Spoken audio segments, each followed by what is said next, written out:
Not before he managed to squish it up her back. Oh! They had to spray her off with the hose.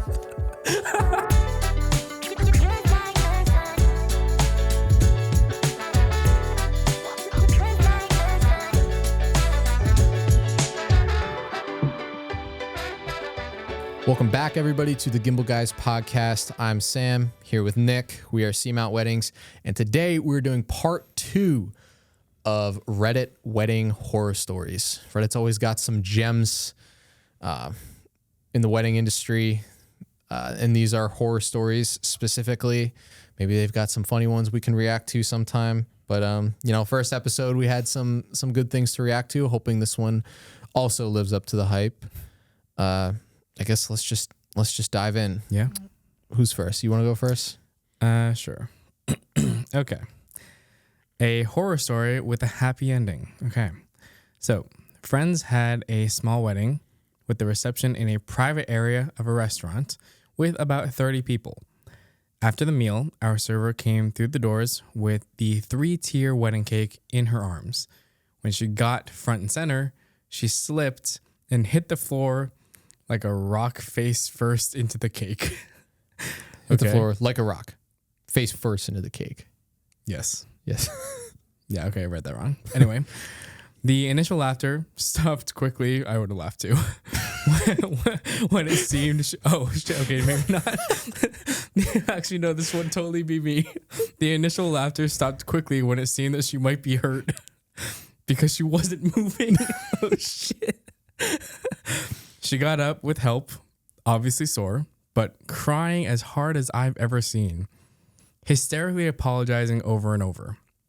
Fast forward a couple hours, and thankfully she was physically okay. But even better, she was now serving New Yorkers with money who felt terrible for her. And now they were drunk. I don't know what the host and couple tipped her, but I'm certain she picked up another $5,000 from the guests on the side. I threw her 100, and I'm cheap. When she was crying again when we left. Oh, she was crying again when we left, but for an entirely different reason. Is that maybe like happy tears? Yeah, probably. Well, yeah, if you make almost $6,000 off your little mess up. If that's all we had to do to get paid on a wedding day, first into a cake for $6,000. I'll take it. I'll do it. Public humiliation for the win. The visual of falling to the floor like a rock face first into the cake. That's pretty funny. Oh yeah, I would have been laughing so hard. I think I probably would have been like more concerned initially. I don't think I would have laughed initially. Oh, I would have. Yeah. 100%. Because you get canceled. But then when exactly what she said, once I saw that she wasn't moving, then I'd be, oh. You literally you This followed the exact. You wouldn't have tipped her $100 though. You would have tipped her like 10. Because I'm cheap. Yeah. But you're not a New Yorker. I'm cheaper than this person. Yeah. You're not a drunk New Yorker. $10. That's all you get. If you would have tipped her. You're fine. Would you have tipped her? Wait, so who is the author of this? Like, what is her? A vendor? A guest. Oh, guest. Honestly, if I was a random guest, I probably wouldn't. Like, if I saw other people doing it, I would have out of obligation. I would have felt social obligation. I probably would have given into that as well. But if it was my own decision without that in play, like thinking about it, it's like obviously yes, I feel bad for you, but that doesn't necessarily directly affect me personally as a random guest. So why would I tip? And she was fine. I mean, if she wasn't fine, maybe I would have done something. She's fine. She doesn't need anything. She was fine. Nah. Walk it off. It's just the embarrassment. Yeah. I don't know. Good for her though. $5,000 and it's a 30-person wedding. That's pretty good. Had some high rollers in that. Yeah, some rich people. Yeah. Nice. Well, at least it ended happily. I feel like most of these have like a general happy ending. Mm-hmm. So that's good. All right. I've got a short one. So one of my elementary school best friends was literally locked in a bathroom on the day of her wedding by her mother-in-law. That's what MIL stands for, right? I think so. Okay. By her mother-in-law. She eventually was let out or got out, but fun times. That wedding was that wedding was in the more to come category, and they're now sadly divorced. Oh, well, that one doesn't have a happy ending. I wish there was more context. Like, yeah. Why was she locked in? Well, let's speculate. Why could she? I'm it putting is it all on the mom. yeah. I think it's just a crazy lady. The mother-in-law maybe doesn't like her because maybe she wants her son to be with someone better. Never justified on the wedding day. If you're mother of the groom, mother-in-law, just suck it up and like if your kid is happy, as long as it's not like an abusive situation, obviously, then I mean, if it's an abusive situation, hopefully just get the police involved before you lock people in a bathroom or something. But if you just don't like the girl, like, then that's a you problem. Yeah, that's a you problem. Crazy parents. Parents are crazy, especially actually, they're all crazy. I was gonna say that would make my mom crazy, but she's fine. Hopefully, she doesn't lock my fiance in the bathroom. I did like how they were just like, oh, she eventually let her out, but fun times. I wonder if they got divorced because of the mother-in-law, or if maybe like the mother-in-law was in the groom's ear too much and like trying to pry them apart, or maybe the bride was actually crazy. Who knows? Or the bride just didn't want to deal with that mother-in-law anymore. Like, I can't be with you if you're going to have her as mom. Who was the crazy one? Who knows? I want a part 2. I blame the mom. All right. Apparently, the bride in question had a quite form-fitting dress, which required some really strong shapewear. Despite that, at the last minute, the dress was just a bit too snug. So the bride apparently decided to try a cleanse of some kind to lose just a little in an effort to wear it. Just as they were about to be announced at the reception, she crapped her spandex. Or Spanx. The announcement was made before they could do anything about it, and her new husband immediately swept her into the first dance. Oh no. Halfway through, he realized what happened. And they cut the dance short, but not before he managed to squish it up her back. Oh! To make matters worse, the venue was a tent in a field in pretty much the middle of nowhere. They had to spray her off with the hose. Oh my God. Oh my goodness. Okay, this is the best one so far. Let's pick it apart. That's Here hilarious. we go, piece by piece. Quite a form-fitting dress, which required some really strong shapewear. So wait, were they implying that her little cleanse made her shit? So I'm assuming she had like some sort of ginger turmeric thing. It's some like juice like, cleanse trim thing. like all this body fat in like 2 seconds. It's like, those things never work. Well, I don't think it was like a 2 second. I'm sure it was like a week leading up to type thing. Despite that, at the last minute, the dress was just Well, I read that as the day of she tried to like do that, and I'm like, well, that's silly. Stupid. Yeah. But okay. Well, all right. Problem number 1. I'm not a bride, so like don't come at me, but maybe get a different dress if it doesn't fit you properly. Please don't cancel me. Well, I mean, just maybe like you have these like bridal appointments for a reason, I mean, I know they schedule them like a year in advance. So like, yes, if you get the dress a year in advance, you could have gained a pound or 2 and then it might not fit. But then that's why you have your second fitting closer to the wedding day. And that's when they make their modifications. So maybe there would be a modification. Maybe something didn't happen at that last fitting. I think this is perfect propaganda that you should probably, if it doesn't fit and you can't modify it, you should probably get a different dress, because a different dress, spending money on a different dress is worth not crapping your Spanx.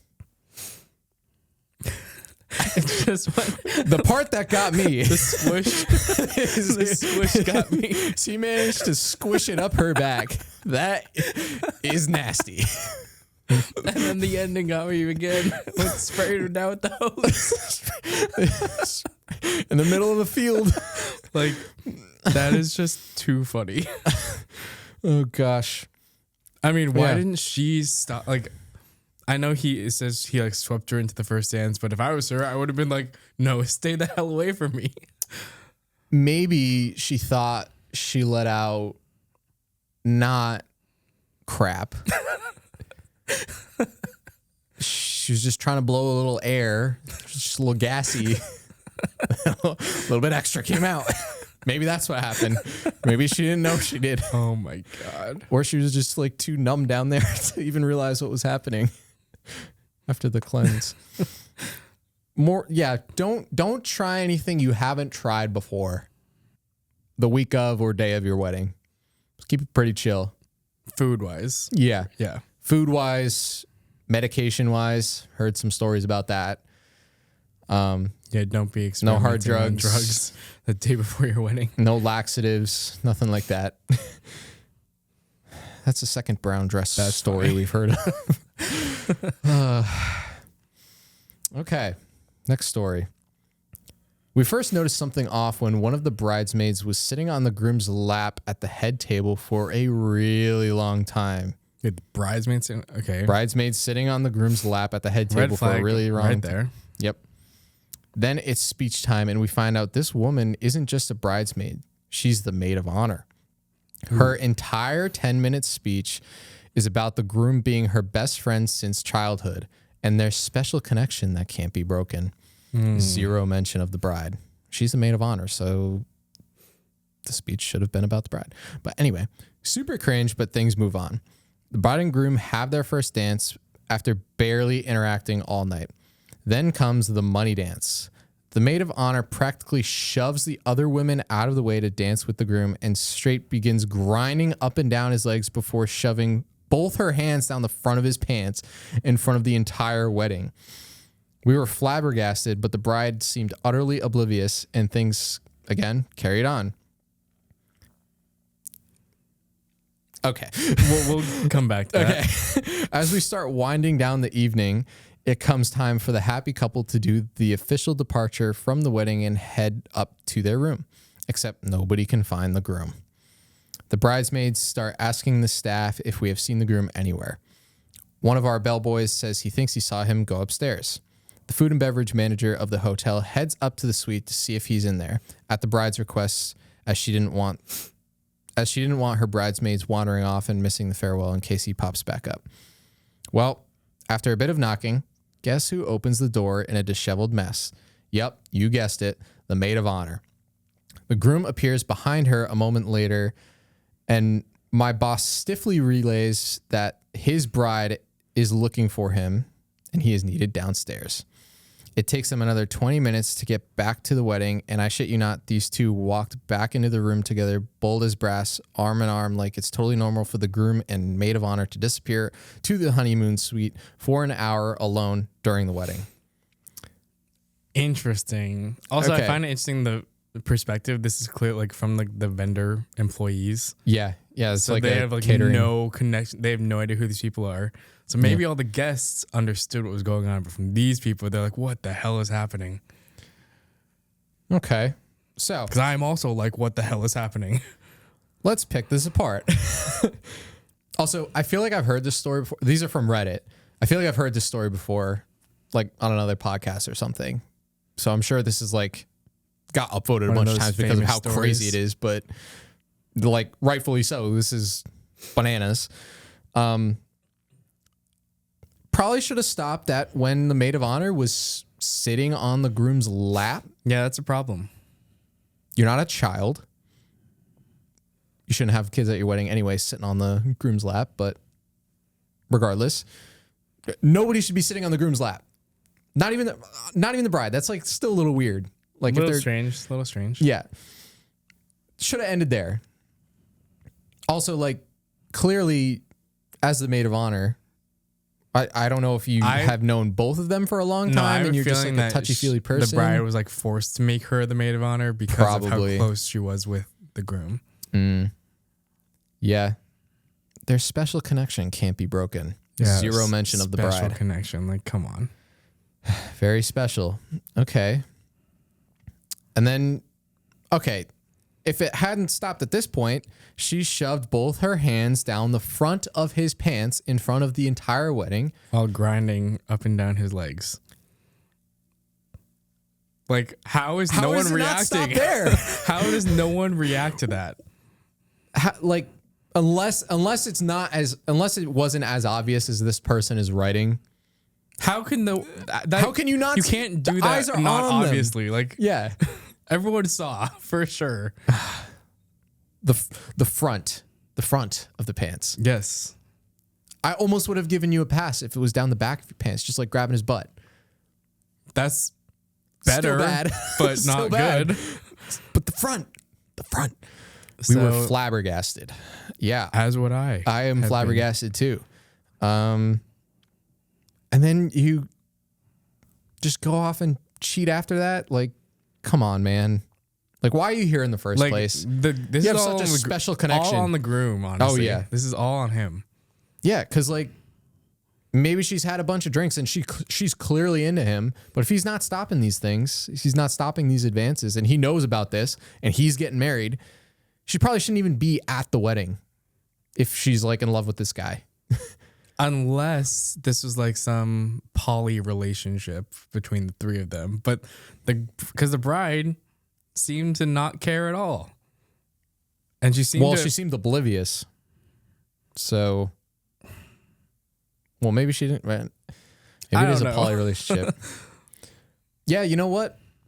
If she didn't care and all the other people at the wedding didn't bat an eye, shoving hands down the front of pants.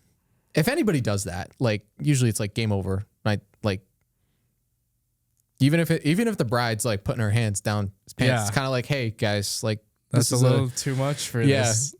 Go back to your room if you're gonna do that sort of thing. But maybe everybody was just like knew this was a thing, and then the catering company was in the dark, right? Because like these people who are writing this don't know them at all. Interesting perspective, that's one thought, one theory. Very interesting situation. I hope to never see anything like that. No. Okay. Well. Oh, wow. We only have one last one, right? That's crazy. All right. Here we go. Adults 21 plus wedding in a really expensive venue with a very expensive and luxury menu. Full cocktail hour with expensive past hors d'oeuvres. Oh. Hors d'oeuvres. What was past? Is that a typo? It's past odors, so they like pass them around. Oh, I was. That's like what people say for like cocktail hour appetizers. Oh, okay. Come on, man, you've been in the industry. No, I knew hors d'oeuvres. I didn't know what past meant. Yeah. I was like, what does that mean? Okay, hors d'oeuvres, surf and turf menu, heavy on expensive seafood, open bar, etc. Woman shows up with. This is a very weird way to start, but anyway, woman shows up with 5 kids under 10, including a toddler that was barely walking. And wonders why there are no chairs or plates for her kids. Okay, now I understand. So, cue kids dipping strawberries in dip, sucking off the dip, and leaving slobber-covered strawberries everywhere, taking shrimp cocktail shooters, sucking off the cocktail sauce, or taking one teeny bite and leaving slobbery shrimp everywhere, eating just the cheese off the caprese and leaving wet tomatoes all over the place. Mom tries to share her dinner with the kids, then cue shrieking about how the steak was, quote, raw, wailing toddler with fists and mouth full of slobber and crackers, and temper tantrums all around when the dessert was plated. Desserts like poached pears and creme brulee instead of the 6-tier confetti in the corner. That was to be cut and served later in the evening. While mom pleads to just cut the cake now. Oh, the 6-tier confection in the corner. Oh, confection in the corner. Yeah. 6-tier cake. So the dessert bar was served, and unlike the cake in the corner. Okay, so this is a long story about How Kids she suck. brought kids to a wedding where kids were not supposed to be. Yeah, adults 21 plus wedding. So clearly it must have been in the invitation. So immediately blames on the mom here. Would you, if someone did this, like, would you kick them out? Yeah, no, they're gone. Like, I said no kids. Kids show up. You didn't obey the rules. Like, sorry, you can't be here. Security will take you out and show you the door. Go to McDonald's and get a Happy Meal. No, literally, exactly. Very expensive luxury menu, pas hors d'oeuvres, surf and turf, heavy on expensive seafood. They're just explaining all like, the fancy stuff for adults. And then there's 5 kids under 10. Like five kids. One woman shows up with 5 kids. That's a nightmare. I guess none of the babysitters were willing to watch 5 kids. I wouldn't. 5 slobbery kids. I know like these kids were really slobbery apparently because they were emphasizing their slobber. I've had some slobbery cupcakes and stuff like that, but slobbery cheese, strawberries. Yeah, that's just nasty. Ugh, it's bad. Kids slobber everywhere. If I was an adult, I like wouldn't touch anything because there was kids slobber everywhere. Yeah, gross. And like in my eyes, they're gone before this. And this is again. I mean, this is an expensive 21 plus wedding, so I would assume there's probably somebody on the staff that can handle this. This is what a planner should be doing. You hire a planner, you at least have the freaking venue coordinator. The venue coordinator has the authority to throw these people out. This is why, like, hopefully there's no kind of like family situation here, but like hire the professionals, be like, hey, we have these rules about our wedding. If people aren't following these rules and like, I didn't want them to be there anyway, like you have the permission to throw them out, sort of thing. So unless the couple didn't care, I assume they cared. But no, that's bad. And she was like wondering why they didn't have plates for the 5 of her kids. Because they weren't read the invited. Instructions on the invitation. Go get some Happy Meals. They were complaining that the steak was raw. How do you like your steak cooked? Medium or medium rare. Okay. Medium rare. That's not raw. It's medium rare. So they did a great job with the expensive surf and turf and the steak. These kids are uncultured. And here's what gets me too. The mom pleads to just cut the cake now. Like, she has no say in anything. Absolutely not. Like, you have you shouldn't be here. The kids shouldn't be here. You can't move the timeline because your kids are unruly. Unbelievable. If you needed more fuel to not invite kids to your wedding, there you have it. I'm sure there's a million other horror stories on Reddit. I'm sure there's a whole thread, like r-kids at weddings. I'm sure there's something out there. If there's not, I'm going to start one because it's bad. Yeah. Okay, well, all right, Reddit. You were good to us. That one was really good. The earlier one. Did you have a favorite one for this episode? Oh yeah, that one. The squish. I like the squish and the hose. The squish poop. Squish and hose down. Yep. Crapped her Spanx. Oh man. Well, we're hoping to do more of these, so maybe we can find some more stories. We'll read a few more. I mean, there's like endless content on the internet that we could probably find. Always good stuff to react to. So again, if you enjoyed Reddit horror stories, make sure to leave us a like. And please, if you have any horror stories, funny stories, awkward stories, any entertaining stories that you want us to read on the podcast, there's a link in this description and show notes below where you can submit your own anonymously, of course. We're not reading any names, but yeah, if you enjoyed this one, leave it a like, 5-star review, subscribe on YouTube, follow us on Spotify, and follow us on Instagram at SeaMount Weddings. And if you're looking to book a wedding for yourself, videography, head over to SeaMountWeddings.com and we'd be happy to chat. That's it. We'll see you in the next episode.